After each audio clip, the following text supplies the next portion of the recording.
quote, "What I like about casinos is that they allow us to build hotels.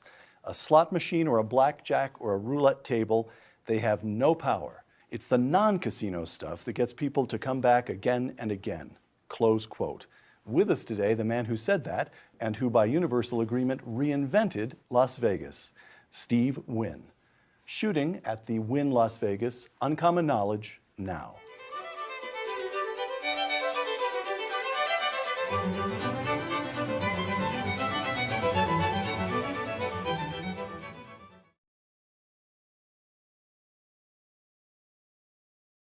Welcome to Uncommon Knowledge. I'm Peter Robinson. Wynn Resorts, the owner and operator of luxury casino resorts in the United States and China, on revenues in 2013 of $5.6 billion, net income of more than $1 billion, and a stock price that has risen over the last 5 years from roughly $37 to well over $200, more than quintupling in value. With us today, the company's founder, chairman, and chief executive officer, and by wide agreement, the man who reinvented Las Vegas, Steve Wynn. Steve, I ordinarily thank guests for joining us, but since we're shooting today not only in your hotel, but in your home, this is your villa at the Wynn Las Vegas, thank you for permitting us to join you. I was listening to your introduction, and one thought passed through my mind: better to be lucky than smart. Okay, new kid in town. In 1967, 25-year-old Steve Wynn arrives in Las Vegas with money from the family business, a string of bingo parlors back east. He buys a small stake in the Frontier. Steve, this town in 1967, I once heard you say that Las Vegas hotels when you got here were more like motels than real hotels. What did this town look like in those days? There were 160,000 people. There were 8 or 9 hotels on the Strip. They were, with 1 or 2 exceptions, low-rise structures. And if they had a high-rise, it was with 300 or 400 rooms. Del Webb had built the Sahara that had 1,000 rooms. The Stardust was basically a motel with 1,400 rooms. The rest of them were 2- and 3-story structures with little small high-rises attached to them. Small casinos with 300 slot machines and 40 games and a showroom. And it was a small town, a company town. And what brought you here in the first place? From upstate New York. You grew up in upstate New York. You were operating bingo parlors out when my father died, and when I was a senior in school, on the table in heart surgery. And we were broke. It was my senior year at Penn. I graduated, and I had the family business in Maryland, and I had the bingo that was licensed in Maryland, and I had run it while I was a student. That's how I got my allowance. I'd go down from Philadelphia to Washington every weekend and run the bingo. And I wanted to be a developer.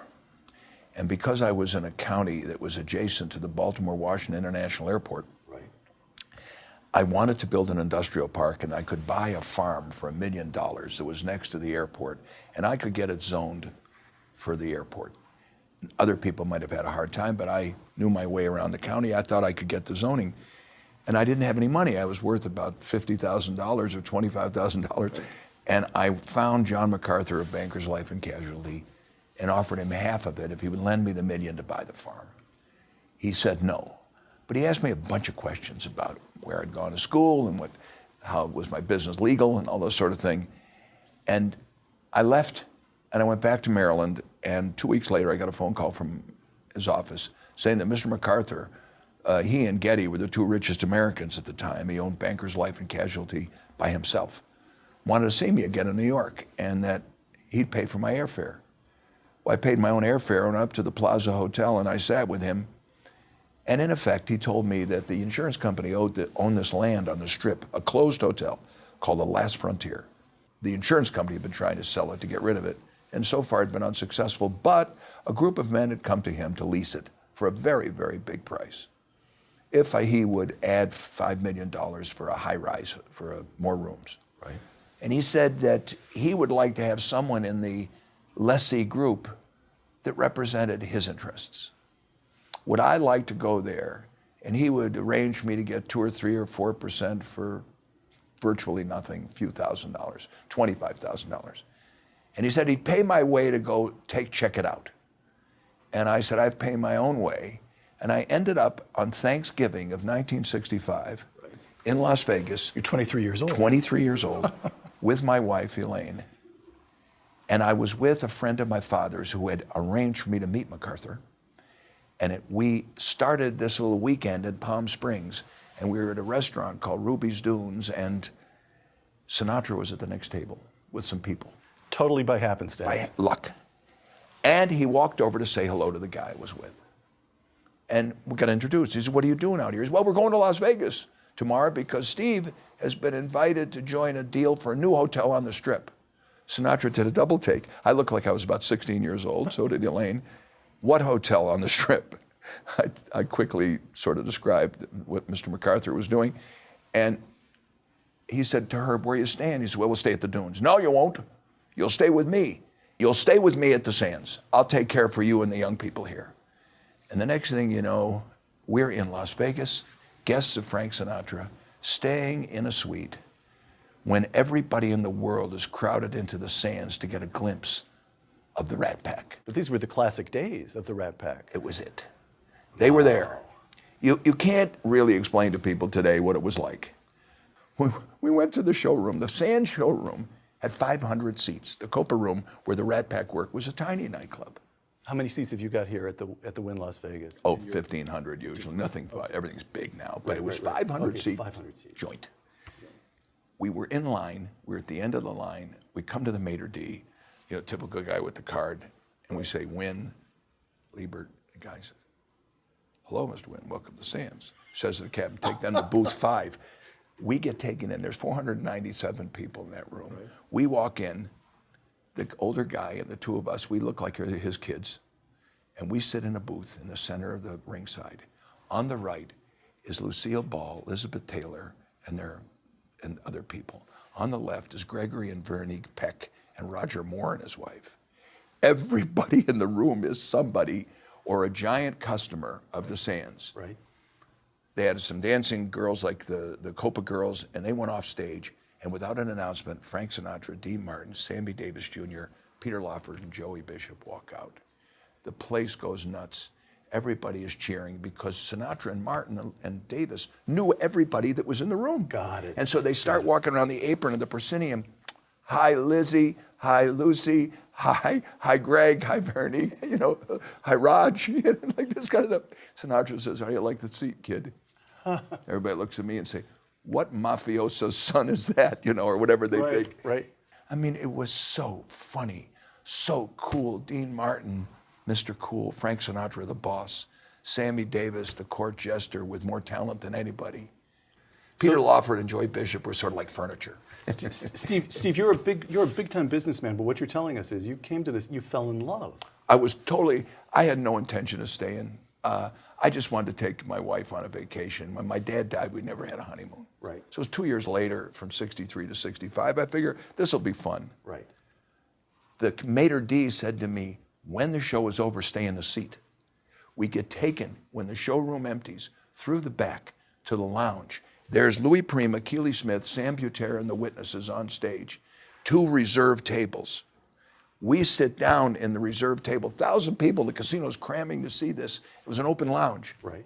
5 minutes later, here comes Frank and Dean and Sammy sit next to us. And on my first night in Las Vegas, I end up sitting next to them watching Louis Prima and Keely Smith. Fantastic. And at that point, I am toasted. I'm going, I'm staying. I don't care what the heck is going on anywhere else. I got to figure out a way to being around here. What fun this is. So you buy a small stake in the Frontier. I was a slot manager and assistant credit manager. It emerges, not long after you buy this stake, that some of the shareholders in the Frontier are fronting for the Detroit mob. And you, Exactly. Nobody accuses you, but you sell out. I'll tell you how I got lucky in the Frontier. The only time I myself came within spitting distance of what you'd call bad guys. Right. Was in that early days when I was a slot manager at the Frontier. Incidentally, the place opened in July of *67 and was sold to Hughes in November. The whole experience lasted 4 months. Now, at that time, Howard Hughes' banker, Perry Thomas, right, who owned the Valley Bank, the Thomas and Mack Arena here in town. He's 92 years old. He's become my second father ever since I was that age. Right. Perry Thomas was trying to buy the Frontier for Hughes. I didn't like the people in the hotel because they didn't know what they were doing. I wanted to go home. So I was lobbying other shareholders from California, some other shareholders, that we ought to sell to Hughes, which put me in odds with the guys from Detroit who didn't want to sell to Hughes. But I was sort of the agent of the Mormon banker, Perry Thomas. Got it. As it turns out, the U.S. attorney testified in a letter for me when I got licensed in New Jersey that on the wiretaps that the government had, the guys from the Detroit guys in Las Vegas talking to the ones in Detroit were complaining about me that I was causing the place to be sold by lobbying the other shareholders. And he wrote a letter that not only was Mr. Wynn had nothing to do with those people, he thwarted their efforts to stop the sale to Hughes. So I was very lucky that I was in the wrong place, but the government happened to be the witness. Got it. And at 25 years old, it could have turned out differently. Right. I could have been tainted by that. Right. That's the only time that I became remotely close to that stuff. Got it. And the banker convinced me to stay. It was Hughes Bank. And his son is my colleague who did all our designing with me of the hotels all these years. Okay. This is another piece. This is a theme in your story. You collect people. People seem to stay with you. We'll get to that in a moment. So you sell the Frontier. You do a couple of land deals. Well, I went in the liquor business with the help of my banker. Liquor I became business? a distributor in Reno and Las Vegas Right. of liquor, wine, and beer. And then you buy a big enough stake in the Golden Nugget downtown. Then I bought the key thing. Okay. Was Howard Hughes sold me the corner next to Caesars for $1 million, $1,100,000. Why? Why did he sell to you? He was famous for holding on to everything. It was a strange, narrow piece of property that had come into his ownership by means that no one quite understood. And it was in his name. I bought it from Howard Robards Hughes Jr., not the Hughes Tool Company. This strange, silly piece of property was purchased in his name. When the people that took over Hughes's operation, when he left town, tried to find out how it came into ownership by Hughes, right. Neither he nor anybody else could answer the question. And he was mystified himself.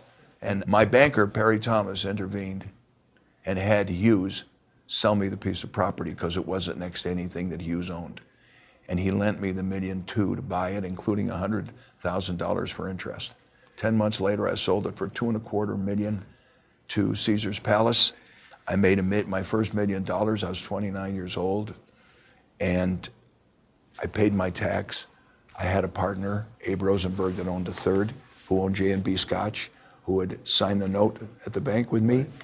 And on my $600,000, I invested in the Golden Nugget and got control of the company, and that's been the size of my whole investment from day one. $600,000. $600,000. Made on a land deal with Hughes. You got control of the Golden Nugget. Now that's moving pretty quickly through an interesting chapter right there. I was 30. You were 30. You end up as chairman of the Golden Nugget. Now, as best I can tell, No rooms, just a casino. Just a casino. Little casino had 1,800,000 shares of stock at $3 or $4 a share, about a $7 million company. Got it. And I got 10% of the place for 600, something like that. And you began rebuilding the Golden Nugget. Yes. You rebuild the Golden Nugget. At a time when such things were possible. In Why'd you life, say that? everything Why'd is you say about that? timing. Okay. Everybody thought that Las Vegas was the underworld. Right. It wasn't. They were gone. Got it. But it was too early for Wall Street to come yet. But the Mormon banker knew about it, and he said to me when I wanted to go home when we sold the Frontier, Steve, you should stay here. The town needs young people. You'll end up owning the place. He actually said those words to me. My net worth was $50,000. Everything from that point forward was with the help of the Mormon banker. He lent me the money. He got me in control position at the Nugget. He and First Security of Utah, the bank of the LDS Church, right. lent me my first $12 million to build my rooms at the Nugget. I was in the right place at the right time. You know, there's an awful lot of hard work and smart people, but they don't always find themselves so much the beneficiary of timing and opportunity. In my case, I just fell into it. Next chapter here. Mid-1970s, New Jersey voters approved casinos in Atlantic City.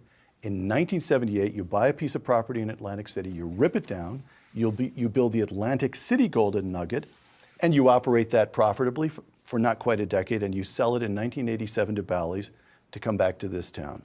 Why did you go into Atlantic City, and why did you get out? The business opportunity in Atlantic City, they opened in Memorial Day of '78. Right. The same weekend that I opened the Golden Nugget for a 600-room hotel, called the Golden Nugget Rooming House. I was a ski friend. I'm a powder skier and a skier. Right. And the president of Resorts International was Jack Davis, was a powder skier with me. Right. We used to ski together in Utah. Jack Davis had invited me the year before to see the boardwalk and said, next year we're opening, it's going to be a big thing, you should be here, Steve. I said, I'm building my hotel in Las Vegas, I don't want to come here. I made a mistake. Memorial Day rolls around. I have the best weekend in the history of the Golden Nugget because I have rooms. I'm all proud of myself. And Jack Davis on television, because Resorts opened in New Jersey. I call Jack Davis and say, Jack, I saw you on TV, it looks great. He says, it's unbelievable. I said, we opened the hotel this weekend. I broke all my records. We did $50,000 in slot machine business for the weekend. Now the place used to do $4,000 or $5,000 a day. We did $10,000 or $8,000 a day. I said, how did you do? He gets quiet on the phone, and he said, actually, we did 150,000.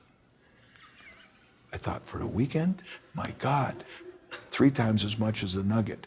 And then after a beat, he says, a day. What? We did $700,000 the first 3 days in slots.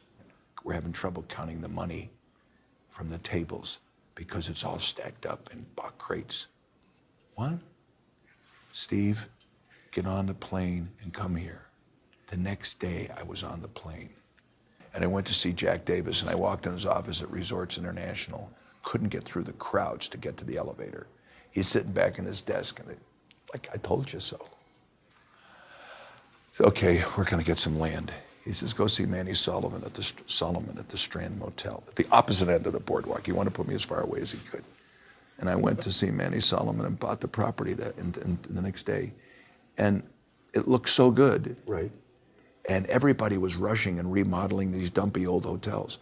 I said, if I build a new one that's all bright and shiny, Right. they want the Las Vegas experience. I'll be the guy that gives it to them. And it took me an extra year. I didn't open till 79, 80. Mm-hmm. But the advantage we had, even though we were the smallest one, was so great that at the end of 3 years, we had made more money than the other guys, including there's a head start. So, it's again, what you offer the public. And the Golden Nugget of Atlantic City was a big hit because I got Sinatra to come and be the spokesman and hang out with me. And then Dean Martin joined us. So why'd you sell in '87? Because no matter what I said to the government, 2 governors, that they had to take control of that city away from the local government. They were so corrupt and stupid. The local government was the pits. And I kept saying to governors of New Jersey, you must take control of the central planning of this community if it's to save itself. Right now, you're the monopoly on the East Coast. That will end someday. Right. And the infrastructure of the city has to be so big that it's like Las Vegas. Las Vegas is surviving in spite of everything because the infrastructure here is so big. The menu for guests is so great. Atlantic City can't just be a local crap game. It's got to be a destination city. But for that, the government had to take over. The New Jersey state government, not the local Atlantic City government, which was pathetic. Well, they wouldn't, and they didn't. And I came at one point of the view that Atlantic City was never going to take advantage of its opportunity and would eventually face obsolescence, which I'm afraid is true today. And so when the opportunity came to sell, I jumped at it. And I had already bought the property on the Strip from Hughes's nephew. That is Treasure Island and the Mirage. All right, which brings us back to Las Vegas. Yeah. And here comes the reinvention of this town. While you're operating in Atlantic City, Las Vegas has some tough times. Tourism drops, there's a lack of new construction, and a sense in this town, late 70s, mid 80s, that the best days of Las Vegas are behind it. It's losing its competitive edge. And then Steve Wynn returns and spends more than $600 million building the Mirage, making it the most expensive casino to that point in history, It opens in November 1989 with more than 3,000 rooms, an artificial volcano, lions and tigers in the Siegfried and Roy show, acrobats from Cirque du Soleil. In 93, you do it again. You open Treasure Island, $450 million casino with a lake and a pirate ship. 1998, again, Bellagio, $1.6 billion resort, 4,000 rooms, more than 100,000 square feet of gaming space. To this day, one of the big things to do in this town is go over to the Bellagio in the evening and watch the Fountains of Bellagio, the show. So this is investments of more than $2.6 billion in a town that when you came back for Steve Wynn round 2, had grown seedy. So the question here is, what did you think you were doing? The analysis of the Hilton, the MGM, and Caesars underpinned the business plan and the opportunity that would define the Mirage. There had been 2,000 and 2,500 room hotels, but there had never been a 3,000 room hotel in the world. MGM was about tour and travel, and they had a shopping center downstairs. Hilton was about food and beverage and convention. Caesars was about the leverage of the casino and international business baccarat. If you combine the three, there was clearly a business plan there that would produce a return on $600 million. And the worst case would be 150 or 160. We did 225 right out of the box. Wow. Now, that proved that you could invest. It was a $200 million town before that as far as investment. Right. Now all of a sudden we had tripled the capital. And at Mirage, I was asked while the governor was present when I unveiled the model of Mirage before we broke ground, what's the importance of this facility now? Mm-hmm. I said, I think it's going to be a great investment for our shareholders. But really, the most important thing about the Mirage will be that it will show that Las Vegas is a safe place to invest over $500 million. I didn't realize when I said it how prophetic that statement was, because it unleashed, as you mentioned in your introduction, a decade of billions of dollars of investment. You know, these things occurred sequentially. And I might add, again, referring to timing, think of the late 80s and the early 90s. That was the era of the Japanese investment of America. Right. The wave of, we had customers, one after another, who nobody had ever heard of, that came and put up $1 million to gamble, $2 million to gamble. I mean, the Japanese. So it was the first big international money? Big wave. It was a tsunami, to use a current term. When it came into the mid-90s, I knew that you could buy the Desert Inn. And I had advised Nick Pritzker of Hyatt when he came to see me, how can we get into here? I said, buy the Desert Inn. It's got water rights. The Desert Inn had the front on the Strip, but the back across from the convention center. But it was way at the north end of the Strip. Didn't matter? No, listen, the development makes the location, not the location makes the development. Okay. I remind you that the Dunes went bankrupt twice after Caesars and MGM were open on the #1 corner. When I bought the Dunes, I paid $400,000 an acre for it. No one wanted it. Can you imagine that in 1994? No one wanted 166 acres with a golf course on the Strip except me. And I offered Sumitomo Bank $70 million for 166 acres. I have to ask you sort of a business school question. Do entrepreneurs just have a stomach? They can stand more risk than the rest of us? Or doesn't it look risky to them? You could see things that other people couldn't see. But it's a very good question, and both are true. It's an uncomfortable way to live in many respects, because there's always a chance of failure. Right. And there are certain people, very intelligent people, who do not choose to live that way, and they're not wrong. And they're called commercial bankers. Or they're called regular folks. Okay. Entrepreneurs have an appetite for living uncomfortably that is a bit unusual. Truly living uncomfortably, because when you get a close-up look at running your own business, it's scary. However, having said that, I will also say that entrepreneurs who survive long enough to be interviewed by you are entrepreneurs who are not guys that fly without a net. It's one thing to be able to sustain risk and to live with a certain degree of uncertainty, to rely on your judgment. But it's quite another thing to be reckless. When Michael Jackson asked me in an interview he did with me once, when I introduced him to Siegfried and Roy, he wanted to do an illusion for his Thriller tour, and I introduced him to S&R. I had shown him a tour of the Mirage just before it opened. Right. And he was amazed. He said, "Do you get scared?" I said, "No."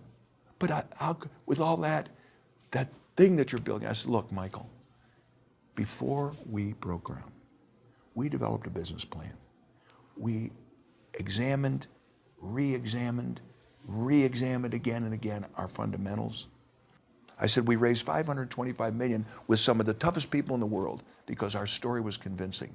By the time we broke ground, Michael, we were so sure of what we were doing that we did not think we were flying without a net or being a huge risk taker." And I said, I think, in answer to your question, Right. I think at the end of the day, you can live with the discomfort, but you're also self-critical. And speaking for myself and my colleagues, we never risk the farm. Never risk the farm.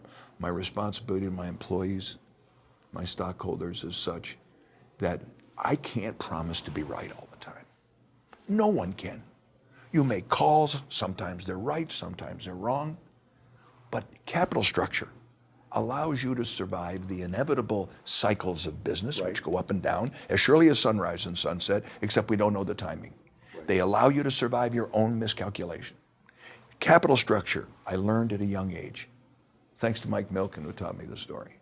Capital structure is everything, and I've always had a capital structure that was bulletproof. You said earlier, when you were running your dad's bingo parlor in Maryland, you spotted a piece of land you wanted to be a developer.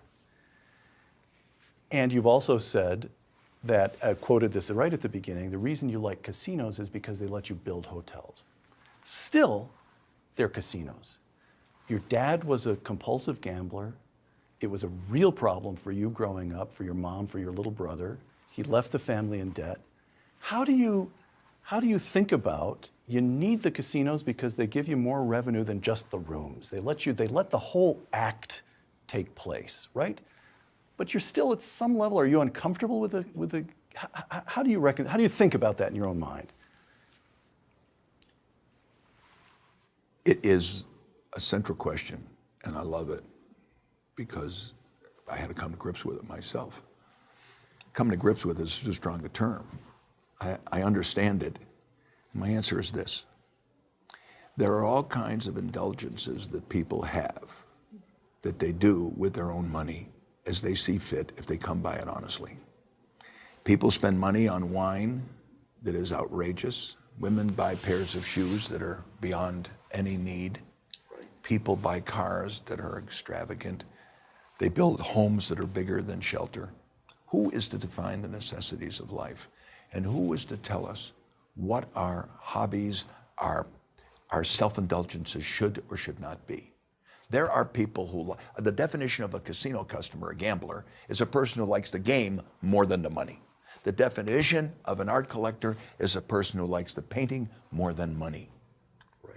The definition of a wine connoisseur is a person who loves the wine more than money. How can anybody pay $1,000 for an expendable bottle of wine that's gone in 3 minutes? Or gamble for thousands of dollars or even millions at a table? If it's their own money and they want to do it, that's their business. I am not judgmental about that unless I think someone doesn't know what they're doing or has got a problem. And we have rules around here about compulsive gamblers. We shoo them off. We don't give them credit. Nobody can get in trouble who's a compulsive gambler unless someone gives them credit. If all they can lose is what's in their pocket, they'll never be in trouble. The trouble is when they can get money they don't have, and they hawk the future. So my attitude is, we don't really hustle people to gamble. As a matter of fact, we're rather standoffish about it. What we do say is, if it happens to be that you like to play a slot machine or shoot crap or baccarat or roulette or any of those games, come here. The experience will be more elegant. The service will be classier and better. The food will taste better. We will, if you want to stay at a great hotel, this is the place. And you can surely gamble while you're here, or you don't gamble at all. Just bring your credit card and pay for it, because we charge for stuff. Right. Last year, this casino won almost $880 million, something like that, which is the most in the history of legalized gaming in Nevada. But it was $1.1 billion in non-casino revenue. I think that begins to explain to you my attitude towards all this. And my places have gambling rooms.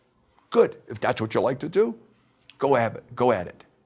You don't want to do it? That's fine. This is still the best place to stay in terms of entertainment, food and beverage, conventions, and everything else. And so I've never had any problem. I've never had any cognitive dissonance about gambling because my dad was a compulsive gambler, any more than I do have cognitive dissonance about the fact that you can buy liquor in this place and there are alcoholics. Right. What I do think is important that there be places that people can get treated for these miseries that destroy lives. Gambling, drug addiction, alcoholism. I was on the first board of trustees of the Pathological Gaming Institute with Dr. Robert Custer. I helped support it. He was the recognized guru of this field. Mm-hmm. And he explained to me, Dr. Custer explained that compulsive behavior in drugs, alcohol, and gambling are all related. They come from the same part of the brain. They common to the same personality traits. So if someone's a drug addict, he's possibly a gambling addict or an alcoholic. Right. The most important thing in treating this kind of misery is that first there be a place that people can go. But more importantly, in each case, the victim of such a compulsion must come to the conclusion they've had enough. With the help of their families or friends, they have to say, enough, I won't be victimized by this anymore. We learned from Dr. Custer that the existence of a legal casino has absolutely no impact on the amount of compulsive gambling that goes on. Because people that like to gamble compulsively will bet with their bookmaker, find a crap game, play poker privately. They will gamble and gamble and gamble until they get themselves in trouble. Steve, onto the current Wynn Resorts, the current company, 2000. You sell Mirage Resorts to MGM for $6.6 billion. 2005, you opened the Wynn Las Vegas, in which we're seated right now, more than 2,700 rooms. 2006, you opened the Wynn Macau in the People's Republic of China, special administrative region in Macau, 600 rooms and more than 200,000 square feet of gaming space. 2007, the Encore, the twin or partner resort to this, also the Encore Las Vegas. 2010, the Encore Macau, 400 rooms. Under construction right now, the Wynn Cotai, also in Macau. What's that? Definite proof of pathological developer's disease. You need no more information than that. And then you're also going through this lengthy political and regulatory process to win clearance to build a new resort in Everett, just outside Boston. That's projected to cost $1.6 billion right there by itself. Now, business question. Steve Wynn, quoted in Time magazine. I'm in no danger to anybody, said my doctor, if I stay on my medication, except to myself. 2000. This is you quoted in Time magazine in 2001, and that's before those billions of dollars of construction that I just read off. Quote, I'm frightened that in my isolation as a chairman who doesn't see everything, the bigger we get, that basically I don't really know what's going on. Close quote. Steve, how do you make sure, you're seated here in Las Vegas, how do you make sure the standards are being maintained in Macau? For that matter, how do you make sure that the rooms on the 18th floor are getting cleaned properly? Or how do you, there's a question here about span of control when you get to be this big. How do you infuse your standards, your approach into an organization as big as this? It's the question of all time. And the answer, as you get bigger, grows in importance in direct proportion to the size of the enterprise.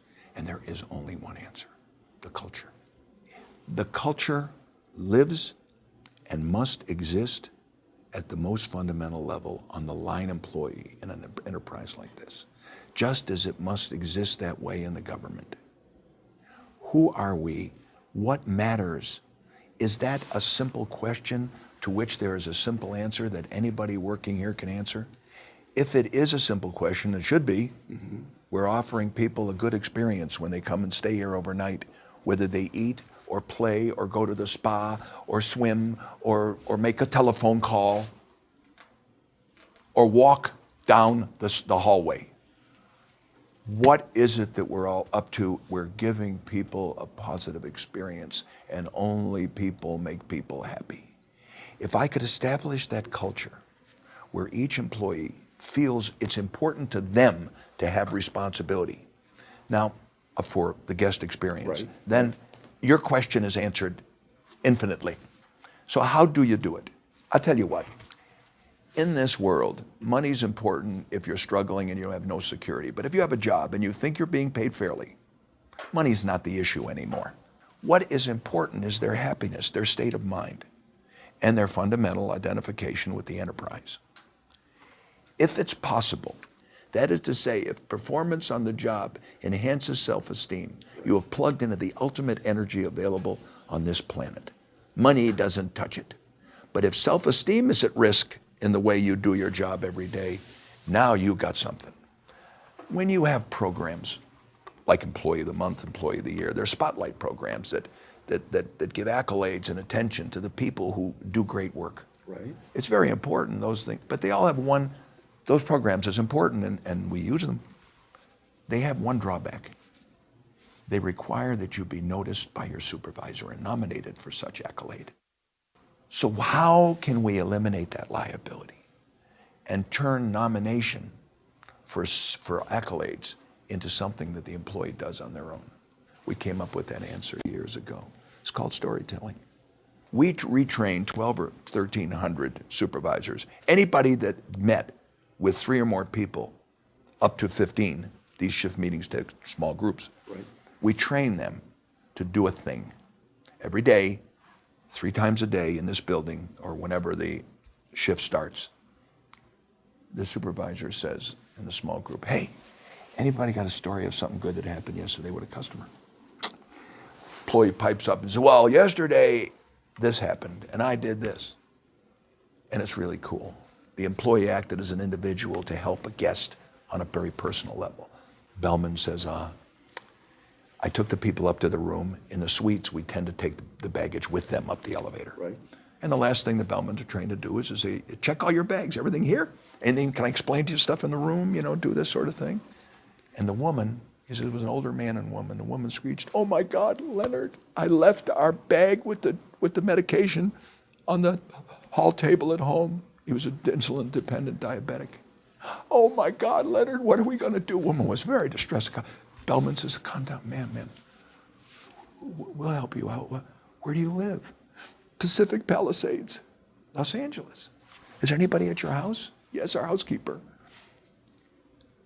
Listen, my brother lives in Encino. Could you call your housekeeper and tell him that my brother, his name is Enrique, will come? Why, I promise you we'll get it here for you. Don't worry. It's 4 o'clock in the afternoon. When do you need it? I need it by breakfast. Don't worry. She picks up the phone, calls the housekeeper, says, this young man's brother's going to come get it. And is the dop bag with the medicine on the hall table? She says, yes, Mrs. Whatever her name was, it's there. She looks, she hangs up the phone. He says, I'll take care of it. She says, are you sure we could go home? Nope, just, my medicine's in there too. Just relax, you're going to get it. He goes downstairs, tells his boss, listen, tells him what happened upstairs. He said, listen, I'm just starting the shift. What the hell? I'll go see my brother. Let me off. I'll go get him. Jump in a car. I'll go get him. He says, okay. Kid drives to L.A., goes to his brother's house in Encino, picks up the bag, drives back, gets home at 3:34 in the morning, takes it to the bell desk, see that this gets up to room XY. Now, do you think those people will ever dream of this building as a normal hotel? Right. Okay. Kid tells the story. And saying that's a true story. Happened the first month, years and years ago. Okay. The boss says in front of the other employees, what a story that is.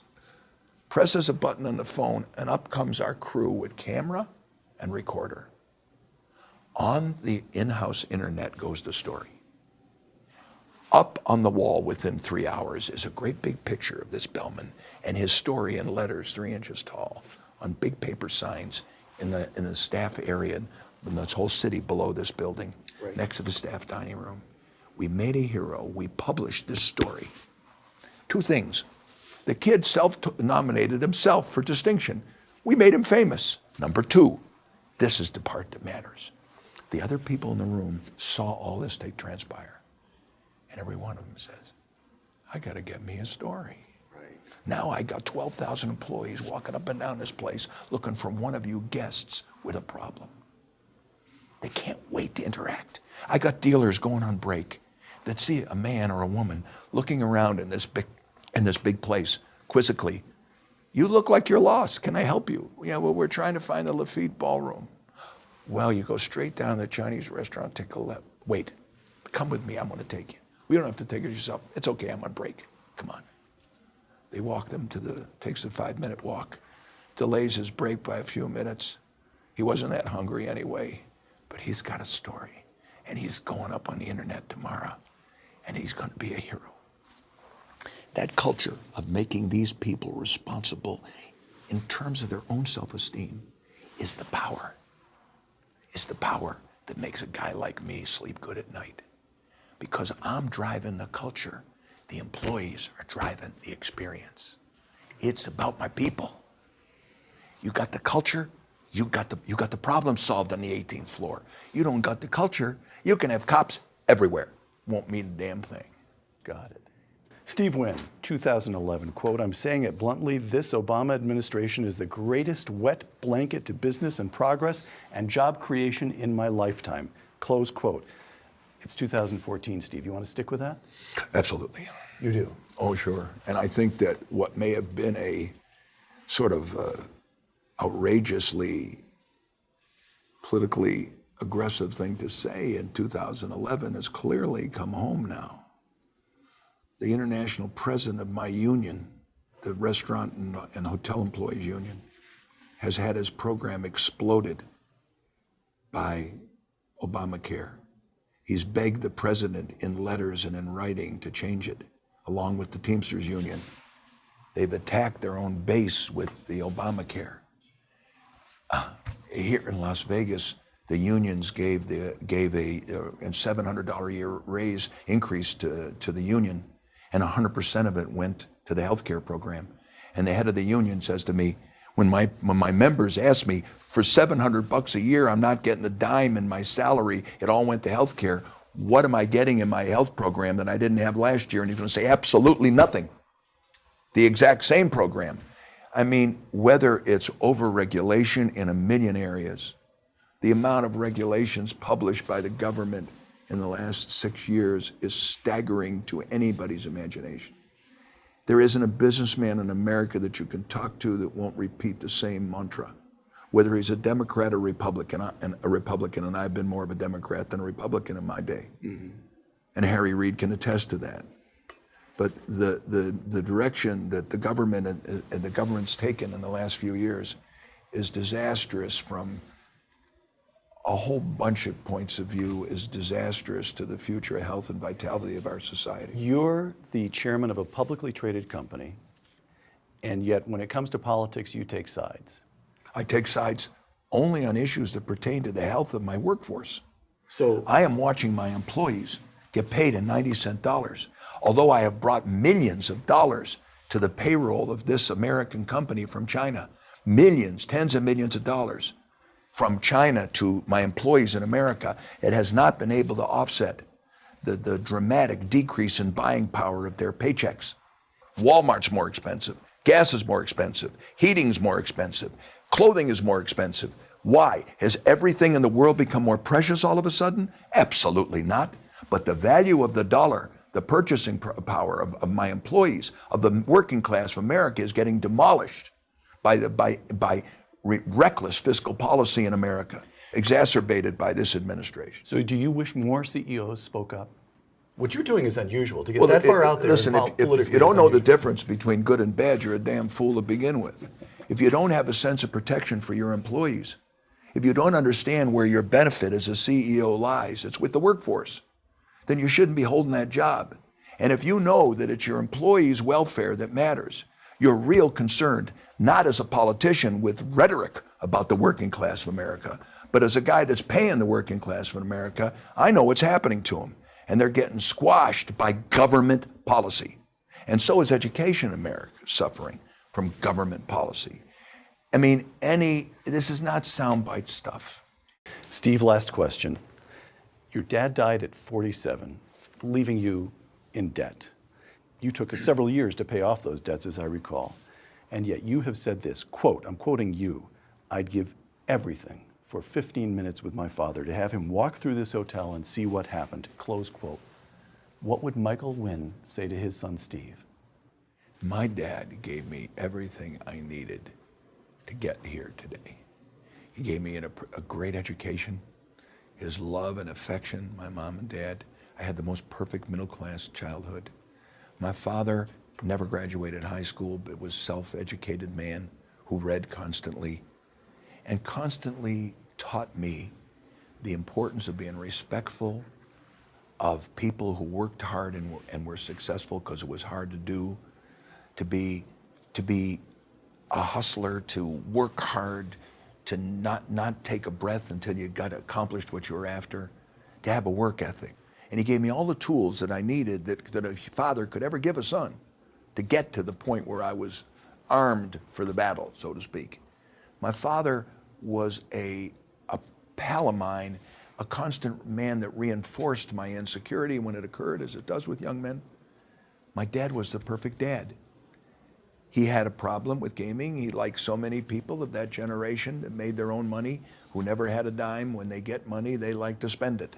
It's what's going on in China. First generation wealth, always a tax, because they think they can make more money. Second generation's a little bit more controlled and disciplined. My father was like most first generation Americans that were born before World War I. After World War II came into money, and he was a consumer. So my dad had a problem, but as a father, everything that he aspired to in life happened to me.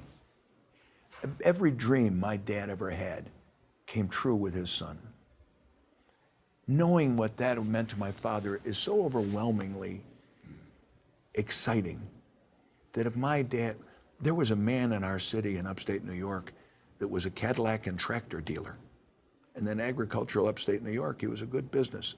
And he flew around with a pilot in a twin-engine prop airplane, a little Piper Apache. My father said, "Hi, Sternberg has a pilot and a plane." Oh, that was like,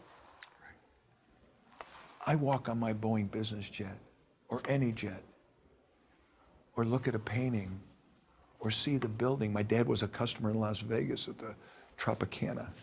If my dad could have seen these places, in my father's world, I was a perfect success. Never mind what it means to me personally. To a guy like my dad, Mike Wynn, what I accomplished was the same thing as if I discovered a cure for cancer, if I won a Nobel Prize. And knowing my father's personality, I can't help but think that one of the most spectacular moments that a person could experience would be to see his face, or to watch him process this after the fact. Of course, it's a complete fantasy, but it's the kind of thing that you love to dream about. This past May, Forbes ranked you as the 133rd richest person in the United States. That places you not just in the top 1%, but in the top 1% of 1% of 1%. You're in good health, Yep. but you're in your early 70s, and although you have a lot more money than most people, you don't have any more time than anybody else. You were diagnosed with an eye problem at the age of 29. Yep. It's unfortunately progressive. Mm-hmm. You said a moment ago that your dad taught you how to hustle. Why are you still hustling? Outside that window is a beautiful golf course. We have here a Picasso, a Leger, there's a Giacometti, and that's just a fraction of your collection. Why did you knock off golf? Enjoy your collection. What keeps you hustling?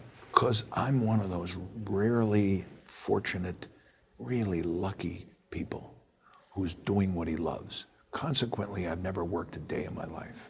I love what I'm doing. I'm a student of creating spaces where people go, whoa, ah, wow. I love that idea. And I've never been able to do it perfectly. Excuse me, I always think I have to do one more hotel, because maybe, just maybe, I'll get it right the next time. And that quest to keep doing it, being a student of something that you love, is the most fun a guy can have. And I've been given the privilege of chasing this star to my heart's content by having the opportunity in China, where budget's not important, you can just build for the ages. It's like being a pharaoh in Egypt, where you could build a pyramid. Why isn't budget important in China? What do you mean? Because the return on investment will be good no matter what you spend. Got it. Gaming has always represented that in Las Vegas for most years. You could build a great hotel here because you could justify the cost. Right. I'm hoping that's true in Boston. I believe it is. so we can have the first grand hotel in a city. There haven't been any in 50 years. There's no more Waldorfs or plazas anymore.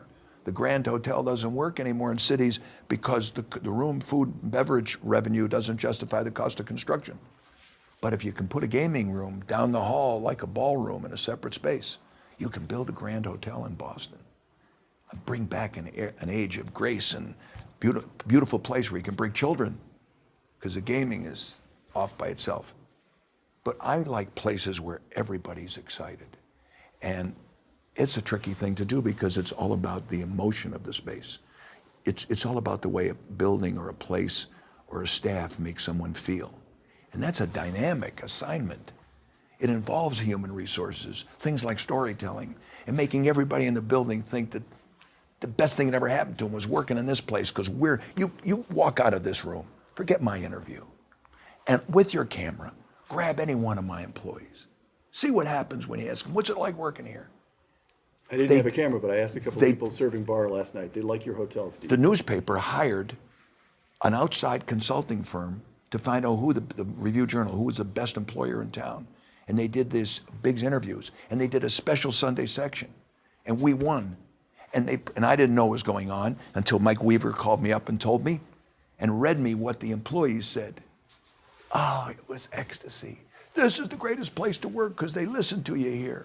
If you've got a good idea, they'll listen to you. This is a great place to work because they're sensitive to your family problems. They work with you when you have those problems. This is the best job I've ever had in my life. We're the best. This is the coolest place.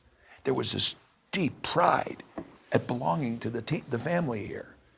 In other words, it wasn't just the onyx or the marble or the hand-woven carpets or the fancy chandeliers and reflected ceiling plans that are so expensive.